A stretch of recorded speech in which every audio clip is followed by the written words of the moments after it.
Calmness is singleness of purpose, absolute confidence, and conscious power ready to be focused in an instant to meet any crisis. The Sphinx is not a true type of calmness. Petrifaction is not calmness, it's death, the silencing of all the energies.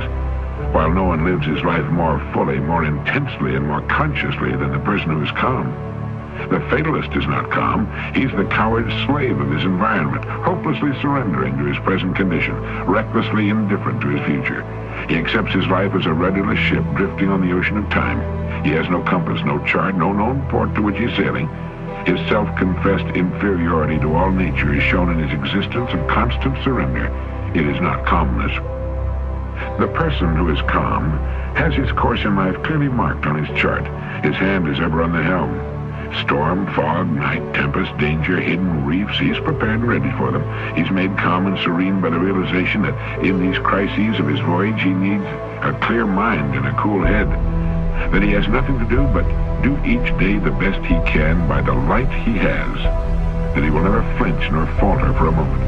That though he may have to tack and leave his course for a time, he'll never drift. He'll get back into the true channel. He'll keep ever headed toward his harbor.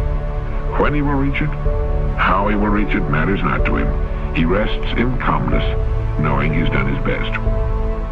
When the worries and cares of the day fret you and begin to wear upon you and you chafe under their friction, be calm. Stop. Rest for a moment, and let calmness and peace assert themselves. If you let these irritating outside influences get the better of you, you're confessing your inferiority to them by permitting them to dominate you. When the tongue of malice and slander, the persecution of inferiority, tempt you to retaliate, when for an instant you forget yourself so far as to hunger for revenge, be calm. When the gray heron is pursued by its enemy, the eagle, it does not run to escape. It remains calm, takes a dignified stand, and waits quietly, facing the enemy unmoved. With the terrific force with which the eagle makes its attack, the boasted king of birds is often impaled and run through on the quiet, lance-like bill of the heron. No person in the world ever attempted to wrong another without being injured in return, some way, somehow, sometime. Remain calm.